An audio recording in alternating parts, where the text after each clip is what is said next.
a una rosa mía. He una rosa yo en lo huerto, que se parece a una flama, que lo sol de mediodía encendese en la rosera.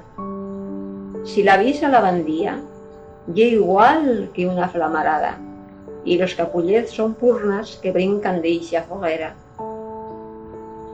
Como ye de vida curta, la cudio con mucho esmero. Querería que durase hasta que yo me morise. Y al irme ya de este mundo, la mía rosa de fuego, amonicos apagas, sacochase y machurrís.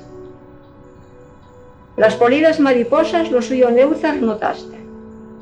Los moscallons, morgoneando, no se atreven a posarse. Yo prexino si habrán miedo de deixar-li bella taca, y al caso las mariposas hayan miedo de cremarse. Lleno vivir como vivo por esta rosa de flama. Me santulla que la furtan, la maltratan y la creban. Clavada hizo en la finestra que hasta sueño que me clama, pero muda y en los ramos, más polida que una estrella. Hoy lo cielo y era escuro, con nublos de muchas trazas, medio negros, medio grisos y blancos con muchos brilos. Como y plegan de forquillo, seguro traen tronada, y los blancos que relucen serán preñes de granizo. Corro escapeta al huerto entre que un trueno retembla. ¿Qué faré yo con la rosa? ¿Qué faré, Dios de lo cielo? Si la plebia calle firme, las follas irán a tierra, y si escarga lo granizo, la estrochina sin remedio.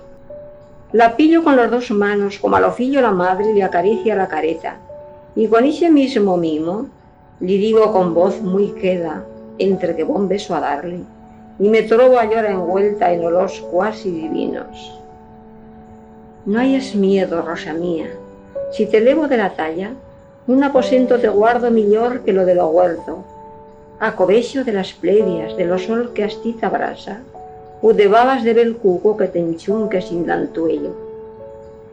En la finestra más clara que vi en casa nuestra, ixa que daza escagüés, remílez y romaciete, en lo vaso más verollo y con el agua bien fresqueta, tú y verás clarear lo día y también si se escurece. Y lo cruzar de los nublos como barcos por lo cielo, y sentirás paxaricos en las nuez y en las albadas, y lo volar de las follas levantadas por lo cierto, te ganará, porque allora serás libre de voladas. De pronto siento un punchazo que me traspasa lo dedo. A lo fuir de la mano, se esgarra la sangonera, y de la guilla ya fonda, se escurre sin fer-li duelo, la sangre roya y calient que motía la rosera. Me concaro con la rosa mirándola fito a fito y lidó la queixa mía con más pena que carraña. Asinas pagas, infame, lo curiao, esvelo, aimo, que yo he habido con tú, dende que viviese en la mata. La rosa no tarde branca y cabecilla con l'aire. Un rayet de sol se embaxa y la fa más encendida. Li do otro beso. ¿Qué se sabe de punchas ni desaires si no sabe que de todas ella ye la más polida?